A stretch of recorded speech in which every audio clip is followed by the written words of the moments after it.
Hey everybody, it's DW here on Team Dino, and I am really excited to introduce Alex Shumaker. Alex, say hello to Team Dino. Hi, Team Dana. How you guys doing? There you go. Hey guys, Alex is an incredible young drummer. If you haven't seen his videos, you got to check it out. Uh, Alex, tell us a little bit. I know you're a huge fan of Dean's, and Dean's a huge fan of yours. When did you first meet him? Um, the first time I met him was 2013 in Hershey, Pennsylvania, at Hershey Park Stadium. It was a weird meet and greet space. It was always my dream to meet him, and I was surprised that it happened that early because I was talking about it before. It was like it was a weird scenario. And it was I think I was like 6 or 7. I don't remember, but I got to meet him and I got to meet Ross and Jonathan Kane, and it was really fun. But to get to meet Dino for the first time was amazing. So And he gave you the Dino hug, I'm sure. yeah, he did. Yeah. And so what's the there, you have a God-given talent for playing the drums, and it's one thing when you're in middle school to play a snare drum or play a bass drum in the band or whatever, but it's a totally different thing when you're playing a 14, 15 piece kit and trying to keep time with right foot, left foot, right arm, left arm, etc. Um, Tell us a little bit about your God-given talent a little bit. Um, I just like to have a lot of fun with it. Obviously, it's my favorite thing to do. It helps me out a lot. Keeping staying fit and everything. And I just love to do it straight out. I come home, from doing something, and even if I wake up, I go and play. Just genre to genre of music, and the rudiments, the fundamentals and stuff like that. But anything that I can play, I just hammer it down, and it's a true blessing to be able to do that, but it's just fun to do. It is, and you're taking lessons as well, right? Yeah, I'm taking lessons off of Brian Rowan. I've been taking lessons off of him since I was about 5 or 6 now. He is a great drummer and a great guy. Um, we basically, just hammer out all the book stuff, and then we do songs and stuff like that. I used to do like he would help me through songs, different like how to play, the style and everything like that. But now we just hammer book stuff, just the basics, doubles and stuff like that. And then I'm taking lessons off of Matt Muckle. He's a drummer out of Pittsburgh, Pennsylvania. He's played with Pat Benatar, Billy Idol, all the good ones. But we all, we just do a lot of the fundamentals on the drum kit, as opposed, paradiddles, double paradiddles, all that stuff, just having fun. That's the whole name of the game, and that's what I like to do about it. Obviously, just It, have a lot of fun. it's what it's all about, is having fun. Now, so, and you do style when you're playing a little bit too with your twirling and stuff. So you don't do you practice in a traditional grip, or how do you practice? Um, there are times I switch back and forth, for songs that I've been playing for a long time, or that don't really have that many drums, are easy to me in a way. I just like to be flashy like that and make people think, oh, this is pretty cool. I mean, I don't know. I just like flipping back and forth, trying new things a lot. But the traditional's not bad for me. I actually kind of like it, a lot of the songs that I play with it. So yeah, it's pretty cool. Do you and the cool thing, Matt Ritchie and I were at Journey Through Time, the very first one in San Francisco together, and we were in the balcony. Our friend Dino took care of us, and we were in the balcony overlooking the whole thing. It was pretty cool. And if you watch some of those videos, Dean was going back and forth to his grips, and was doing traditional every now and again, and Maddie and I would go, oh look, he's doing traditional, oh we beg, Yeah. and he was doing overhand, doing different things. It was and but the biggest part for me was the big smile on his face when he was playing with Neil Sean and doing some of those old Journey songs. Yeah, that a lot of the stuff that I do, I learn off of him, because he's my biggest mentor. He always has been, and he always will be. The reason I started playing, and a lot of the stuff that he has been doing, and that like I steal, like a lot of the stuff, like the stick twirls, even the traditional stuff, like I want to, do the same thing, like make people think, oh, that's really cool, oh, like that. So everything that basically he tries to do, I'm copying it. It's just what I've always done. So, I mean, it's pretty cool. Then you guys got to see the Dead Daisies 2 years ago when they were out, right? When they were in Pennsylvania? Yeah, they were in Pittsburgh. I think it was 2018 or 19. It was a 18. good concert. And 18, yeah, it was 18. We saw them at Guitar Center doing the pre-show thing. I Yep. got to meet up with Dean, which was really fun. It had been a few years before since I got to meet him. So it was fun, to catch back up with him. And it's always a good time, talking to him in person. But yeah, it was a really fun concert. I couldn't really hear that well. I was sitting up front and they cranked everything up, but I didn't really They, need to hear that well. I they, just needed to hear Dean. That's all I cared about, really. and he was playing that steel kit that he had there too. So Mhm. that was pretty impressive. So the quick story. So in Halloween of 2017, I get a phone call from Dino, and he's like, "Dude, what are you doing on Sunday?" And I said, "I don't know why." He said, "Can you pick me up at the airport and bring me into New York? I've got an audition." And I said, "No problem. I'll be there in a heartbeat." And so turns out it was with the Dead Daisies. Doug had set it up. And so he's like, before he took off, he said, we're gonna meet at the hotel. And so I had the directions to the hotel, and I also had the directions to the studio in southern Manhattan. And so he gets in the car and he says, "All right, we're going to the hotel." And I get on the Jersey Turnpike and we're going up, and then he gets a phone call and said, "No, we're going to meet at the studio." And I'm like, "Oh crap, I just missed our exit." And so we had to go all the way up to the Midtown and then come all the way back down. And my daughter and I were just having a good old time talking to him. My daughter Ashley is learning disabled, and she was just laughing with Dean. He's like, "Oh, my phone's blowing up, and I got all these messages." And we took a fun little selfie and dropped him off at the studio. And about an hour later, we're on our way back home, and my phone rings. It's like, dude, you got to come back. I got the gig. We got to have dinner." And I'm like, "Dude, I'm almost home. I'm sorry. Great. I'll see you next time." Yeah. But I would have turned around and I would have just been like, oh, well, okay, we're going back. I wouldn't have cared if I was 2 hours away. I would have turned back around. yeah, but we had a great time. So just a great opportunity for him. And Doug stuck his neck out and said, "This is a great guy, and he's going to be good for the Daisies." And he's been very loyal to them. So that was Yeah. cool. So let's talk about your Christmas gift from your parents and your grandma this past Christmas. Um. So it started about like last summer, as I started, getting into DWs more because my drum teacher has a nice set of DWs, and I sat down and I was like, oh, I really love that. I just love the feel of DW. I was like, oh, I really want a DW drum set, and they kept telling me like it would be for a long time till I would get a set. And I actually saw the drum set on Facebook. He was selling it and everything, and I was like, oh, I really need that. And little did I know that I was going to get it for Christmas. It doesn't even seem real whenever I'm playing it. I don't even know, like, what, I'm speechless about it still. I don't even know. He gave us a very good deal on it too.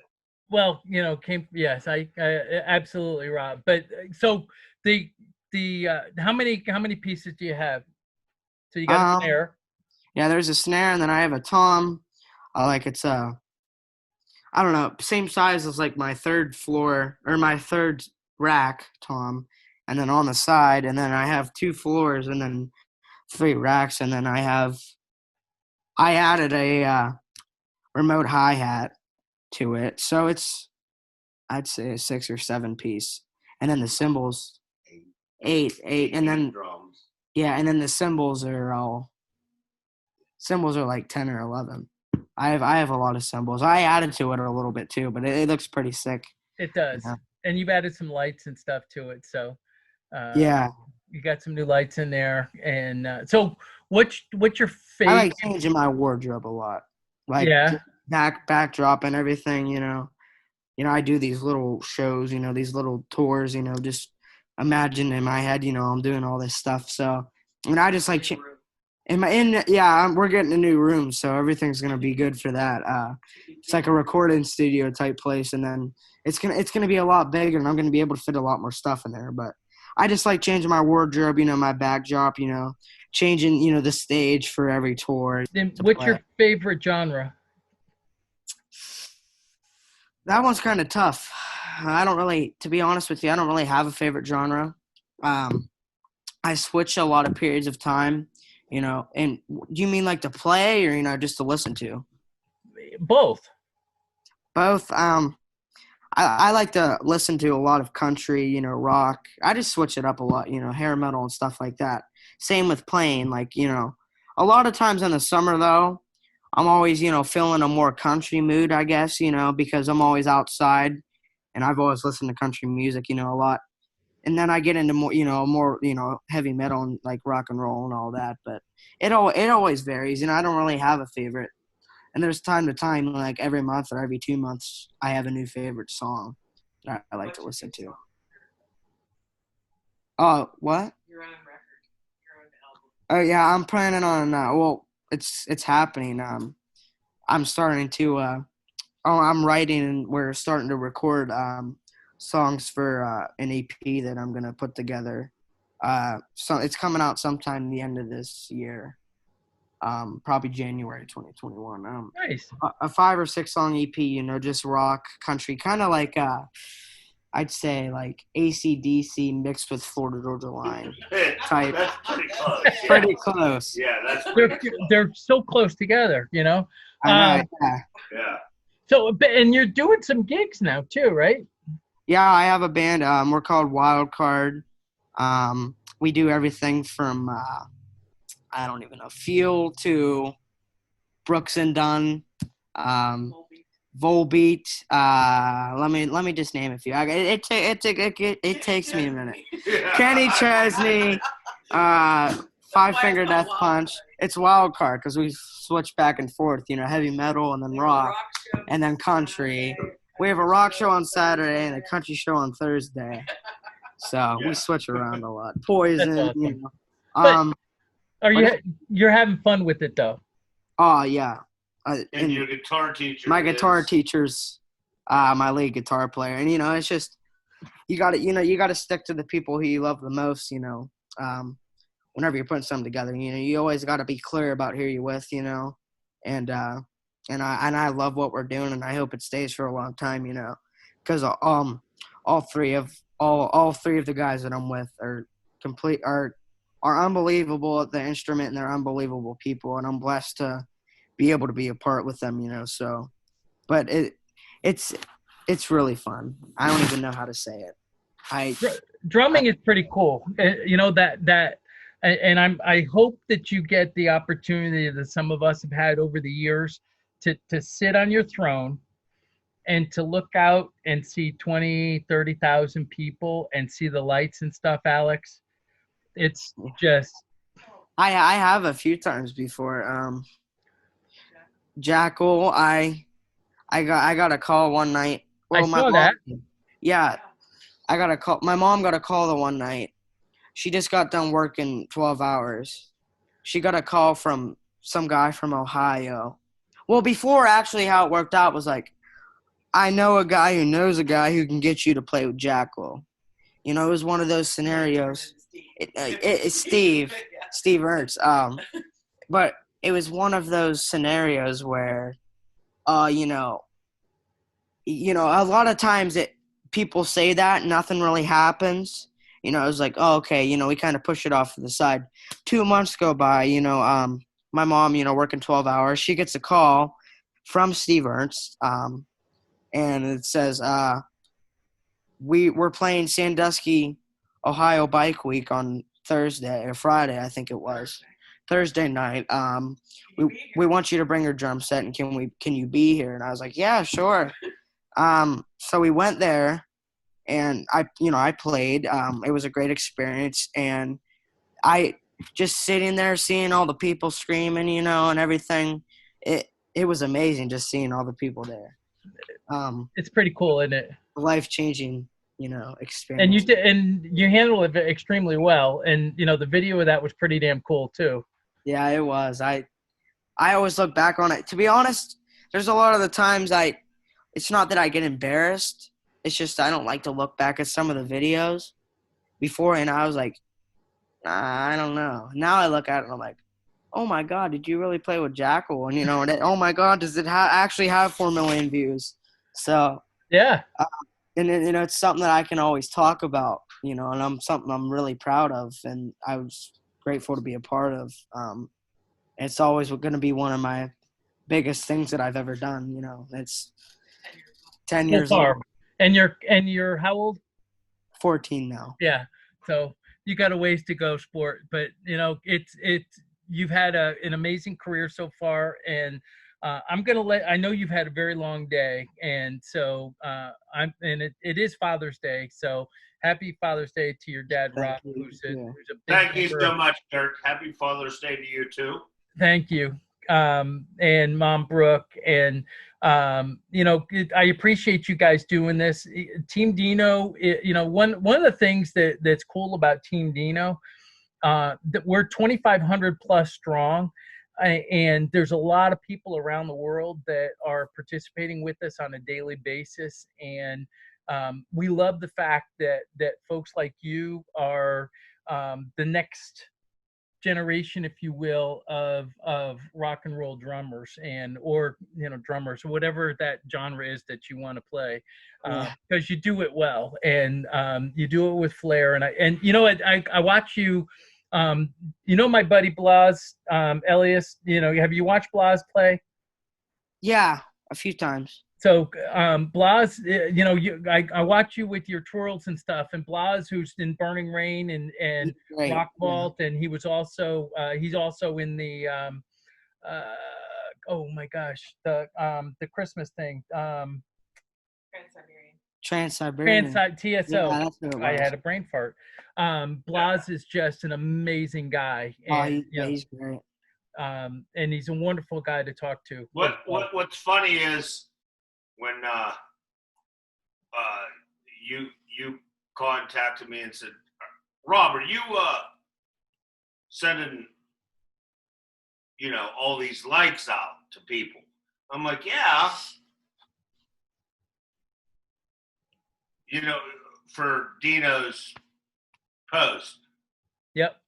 And yeah, that was cute. To be honest, I want to try and create a new genre in a way with my music. I don't know, it's just rock country, at something, Not like they have right now. not like they have right now, but lyrics that people can relate to, and just a good rock and roll song, but with country lyrics. It's just something that just to put together, and I think everybody will enjoy it. And I hope that everybody will enjoy it. We do. And, you, as I said to you earlier, you've got the tools. It's not easy to get the feet and the hands going with the head and with the big kit, and to put it all together and to make it look effortless. And you do. And we enjoy watching you play. And as long as it's still fun, I hope that you continue to do it, because you've got a ton of talent, Alex, and Team Dino loves you guys, and we appreciate you guys taking the time to talk to us today. Thank you. Appreciate it. Anytime. Hang in there, guys. Take care. Thank you. Thanks so much.